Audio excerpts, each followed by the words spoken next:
Olá a todos, graça e paz. Estamos aqui mais uma vez em uma quinta-feira, hoje dia 20 de agosto, para mais um tempo de meditação acerca da Palavra de Deus. E hoje eu gostaria de pensar com você sobre como nós buscamos a Deus. Qual é a maneira que nós nos apresentamos diante de Deus nas nossas orações, quando nós necessitamos de alguma coisa? Qual é a nossa postura diante dele? E eu gostaria de olhar para um texto registrado lá no Evangelho de Mateus. É mais um daqueles encontros com Jesus. Eu já comentei aqui o quanto eu gosto desses textos, o quanto eu gosto de imaginar aquela cena acontecendo, o quanto esses textos são realmente inspiradores e tem tanto para nos ensinar. E nós vamos olhar para mais um encontro desses, que está registrado então no Evangelho de Mateus, capítulo 8, dos versículos 5 a 13. Se você estiver aí com a sua Bíblia, abra para acompanhar, senão peço que preste atenção à leitura da Palavra de Deus, que diz o seguinte: Assim que entrou em Cafarnaum, um centurião aproximou-se dele, de Jesus, rogando: Senhor, o meu servo está em casa, deitado, paralítico e sofrendo horrivelmente. Jesus lhe disse: Eu irei e o curarei. O centurião, porém, lhe respondeu: Senhor, não sou digno de que entres debaixo do meu teto. Mas somente dize uma palavra e o meu servo será curado. Pois eu também sou homem sujeito à autoridade e tenho soldados às minhas ordens. E digo a este, vai, e ele vai. E a outro, vem, e ele vem. E ao meu servo, faze isto, e ele faz. Ouvindo isso, Jesus ficou admirado e disse aos que o seguiam: Em verdade vos digo que não encontrei ninguém com tamanha fé em Israel. Também vos digo que muitos virão do Oriente e do Ocidente e se sentarão à mesa de Abraão, Isaque e Jacó no reino do céu. Mas os cidadãos do reino serão lançados nas trevas exteriores. Ali haverá choro e ranger de dentes. Então disse Jesus ao centurião: Vai e te seja feito conforme creste. E naquela mesma hora o seu servo foi curado. Amém? Bom, temos aqui então uma história muito bela e temos aqui então um homem que a Bíblia não diz o seu nome, mas a Bíblia fala que ele era um centurião. Essa palavra é um pouco estranha para nós, mas centurião era um oficial do exército romano. Naquela época, ali em Israel, o povo estava dominado pelo Império Romano. Eles serviam, pagavam impostos ao Império Romano. E esse homem então ele era um oficial romano. E centurião, até o início da palavra já nos dá uma dica, significa que ele era um comandante de uma unidade de 100 homens, de 100 soldados. Seria então mais ou menos equivalente no exército que nós temos no nosso país a um capitão que comanda então uma unidade, no caso ali, então uma unidade de 100 homens. E a Bíblia diz então que este homem vai até Jesus, se aproxima dele e pede, A Bíblia diz que ele roga, ele clama, é um pedido com uma grande intensidade. E ele pede: Senhor, o meu servo está em casa, deitado, paralítico e sofrendo horrivelmente. Primeira coisa que eu queria destacar então aqui sobre este homem é que ele está buscando ajuda para o seu servo.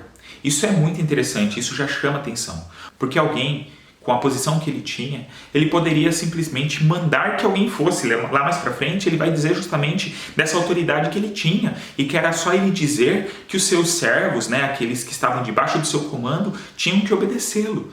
Mas ele vai até Jesus pedir essa ajuda, clamar pela ajuda de Jesus, pelo seu servo. Ele não está aqui pedindo por um filho, pela sua esposa, pelos seus pais, por algum familiar, mas ele vai pedir ajuda pelo seu servo. Isso já nos traz uma lição de humildade e uma lição de altruísmo, de que nós devemos pensar não apenas em nós mesmos, mas temos que pensar nos outros e precisamos nos livrar de qualquer sentimento de orgulho, de arrogância, de nos acharmos melhores, mas ter um olhar voltado para aqueles que necessitam e para aqueles que nós podemos oferecer algum tipo de ajuda. E aí, logo em seguida, o texto diz que Jesus se dispõe. O versículo 7 diz: Jesus lhe disse: Eu irei e o curarei. E aí nós também nos lembramos da verdade de que Deus sempre está ouvindo o nosso clamor e Ele sempre se dispõe a nos ajudar. Nem sempre Ele vai responder todas as nossas orações, os nossos pedidos como nós desejamos, mas Ele sempre irá ouvir e irá fazer aquilo que é melhor para as nossas vidas. Mas aí então nós seguimos, com a atitude desse homem. Como falei, eu quero pensar sobre essa nossa postura, a maneira como nós nos aproximamos diante de Deus, como nós buscamos a Ele. E eu queria fazer 2 destaques principais aqui. E o primeiro deles é que nós percebemos que esse homem ele tinha uma compreensão muito clara da sua limitação ou da sua indignidade. Olha o que diz o versículo 8, então, depois de Jesus se propor a ir até a sua casa e curar esse servo. O centurião, porém, lhe respondeu: Senhor, não sou digno de que entres debaixo do meu teto, mas somente dize uma palavra e o meu servo será curado. Este homem, perante a sociedade, era importante.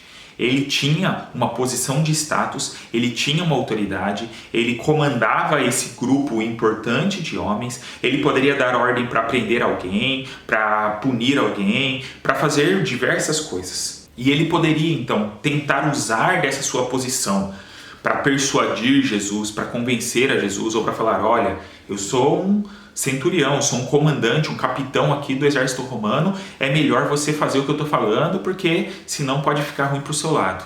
Mas não, ele chega com toda a humildade e ele diz isso: eu não sou digno de que entres debaixo do meu teto. Infelizmente, nos dias atuais, nós vemos muitas pessoas que não têm essa mesma postura diante de Deus.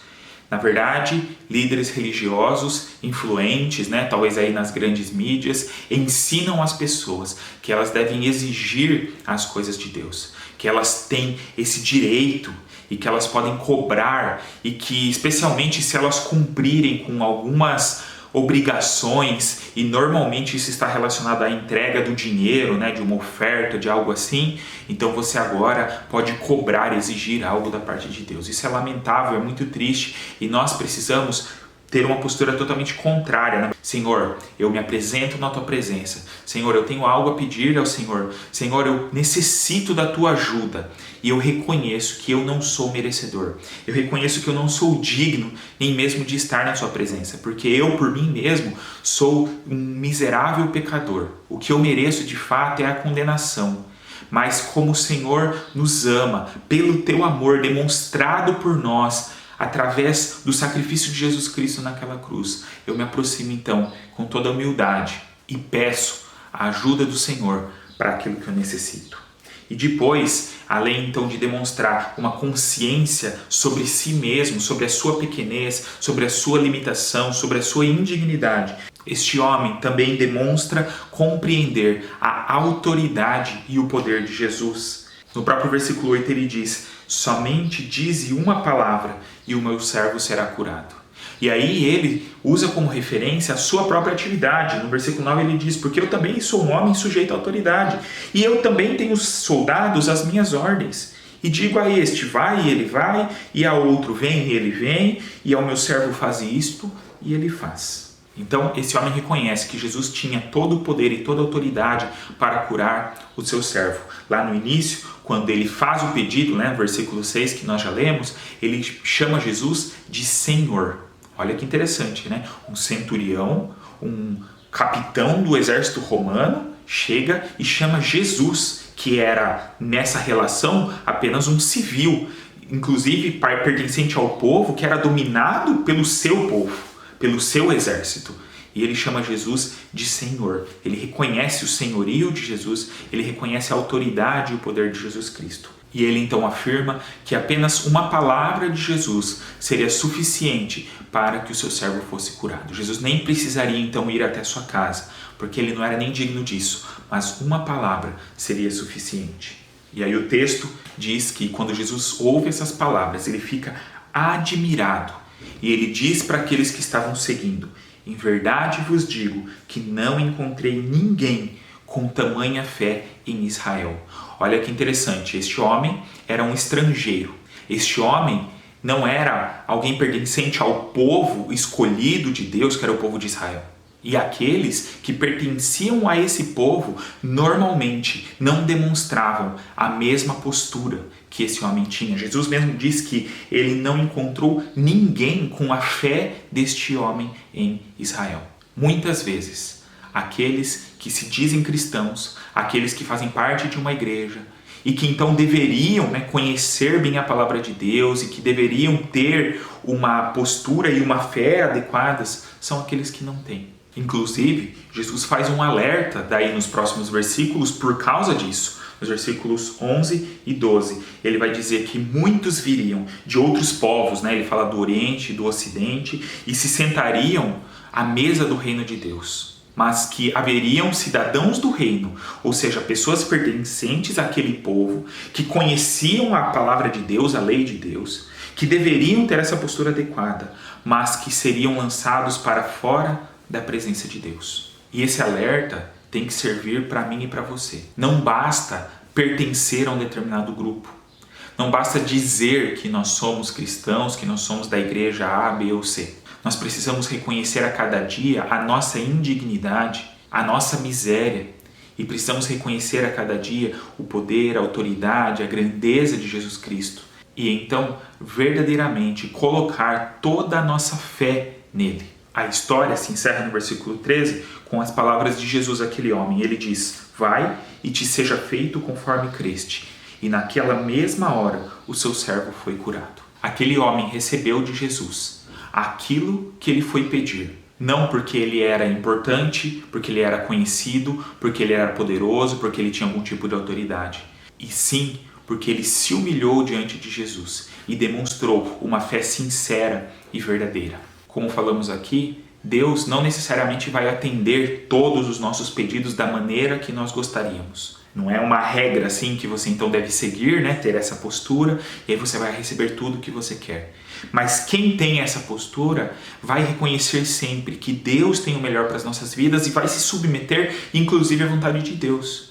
Quando Ele disser sim, mas também quando Ele disser não, e ainda quando a resposta dele não vier no tempo, no momento que nós esperamos. Porque nós reconhecemos que Ele é o Senhor e nós somos seus servos. É Ele quem faz, é Ele quem diz, é Ele quem determina aquilo que nós fazemos ou deixamos de fazer. E nós simplesmente nos submetemos a Ele, crendo que Ele tem sempre o melhor para as nossas vidas. Meu desejo, a minha oração é que nós possamos a cada dia aprender a sermos mais humildes e mais submissos à vontade do nosso Deus. Vamos orar?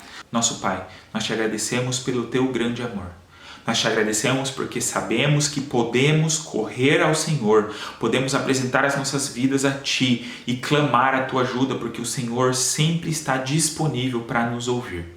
E nós te agradecemos, ó Deus, porque a Tua palavra nos diz que o Senhor tem o melhor, a Tua vontade é boa, perfeita e agradável. E nós queremos, ó Deus, aprender com este homem, que nós não sabemos o nome, que teve uma postura adequada diante do Senhor, nessa busca pelo Senhor, que entendeu que não tinha o direito de exigir nada, mas se colocou humildemente na Tua presença, reconhecendo, ó Deus, que ele era pequeno, falho e limitado, mas que o Senhor não. O Senhor é grandioso, o Senhor é poderoso, o Senhor é santo, o Senhor é merecedor de toda a honra e de toda a glória.